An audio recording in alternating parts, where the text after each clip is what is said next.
Assalamualaikum warahmatullahi wabarakatuh, and hello.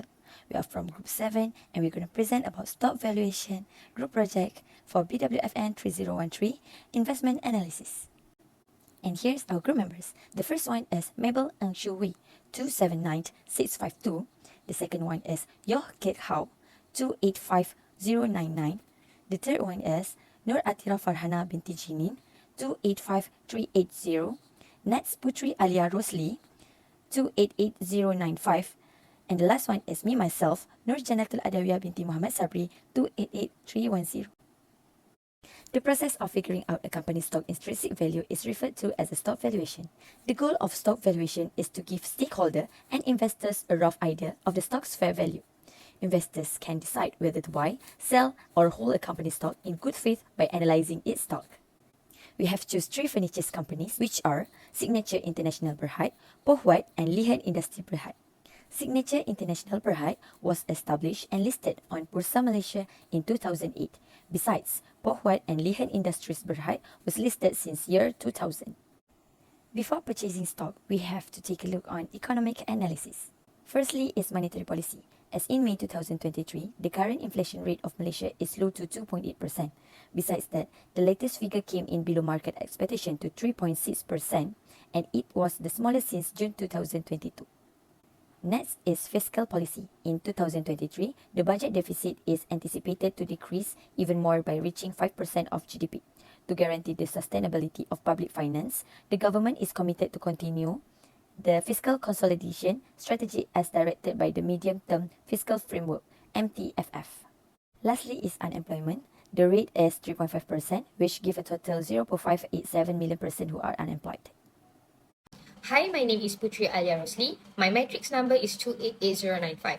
I will continue presenting industry analysis. Industries go through 4 stages of development. First one, initial development. Second, rapid expansion. Third, mature growth and stability or decline. Most investors do not have access to investment possibilities in the earliest stage of growth. The sector is young and untested, and the dangers are significant. The second stage is rapid expansion, during which product adoption grows and investors have a clearer picture of the industry's future.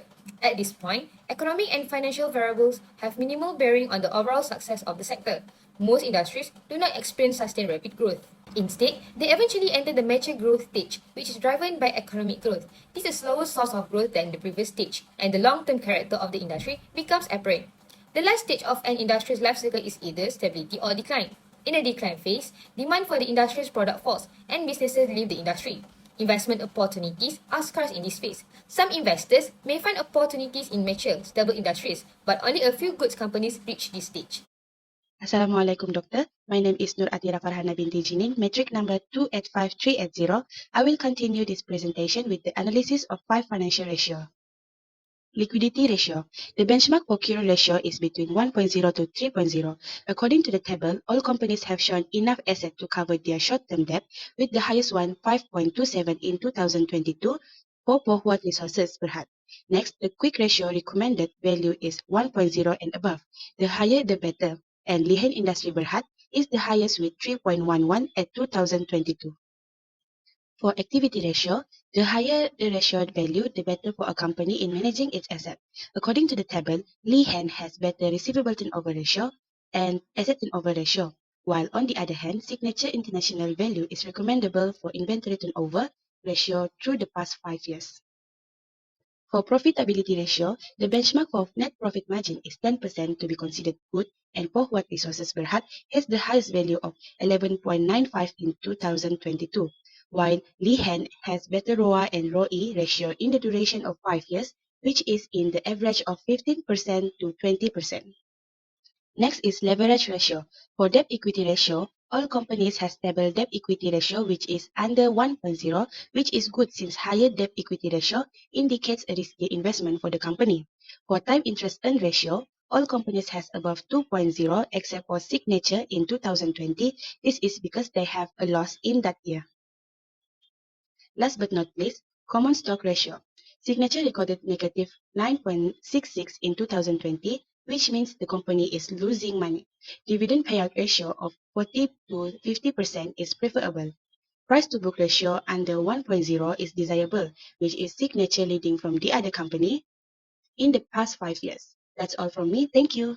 My name is Mable. My metric number is 279652. Now representing on the equity valuation model, which is separated into three parts, which is dividend discount model, free cash flow to equity, and PE ratio. So DDM is a stock valuation technique and determines a stock intrinsic value by discounting anticipated future dividend payments. While FCFE is to try and help the potential investors to understand how much funds may be utilized to pay out dividends to equity owners on the go stock repurchase. Lastly, PE model is relatively useful to determine whether the company's stock is overvalued or undervalued in relation to earnings per share. The three companies using the fixed value of risk-free rate of 2.94% and the market risk premium of 8%.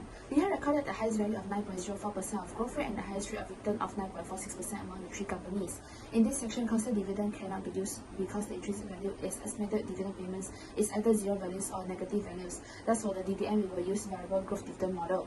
It was calculated that the estimated stock price of SINE is RM1.19 is overvalued, Lihan of RM1.12 and POHD of RM1.54 which is undervalued compared with the market stock price of 1.270, 0.835 and 1.26. Thus, the investors should consider buying Lihan or POHD since both are undervalued.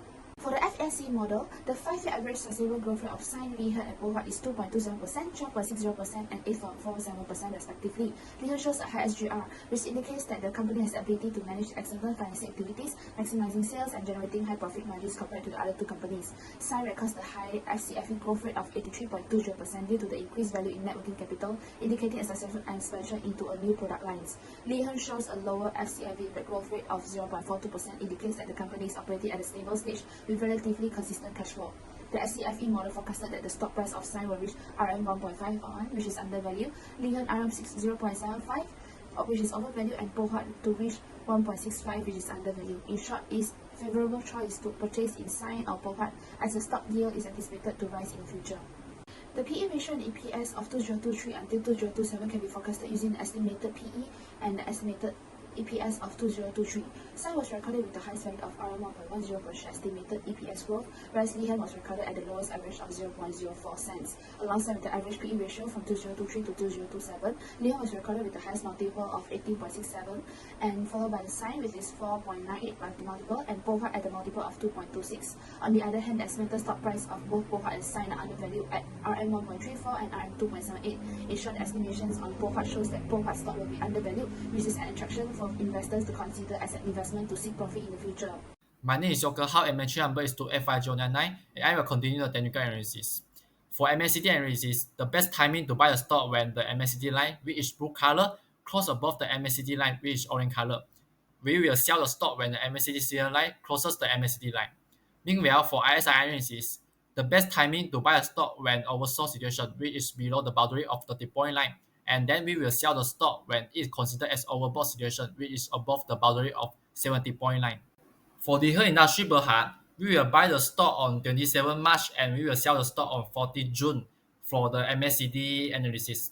For RSI analysis, we will buy the stock on 24 March, which is the lowest point of 31.53, and we will sell the stock on 6 June, which is the highest point of 34.63. For POHD Resource Holding, we will buy a stock on 27 March and sell it on 15 May for the MACD analysis.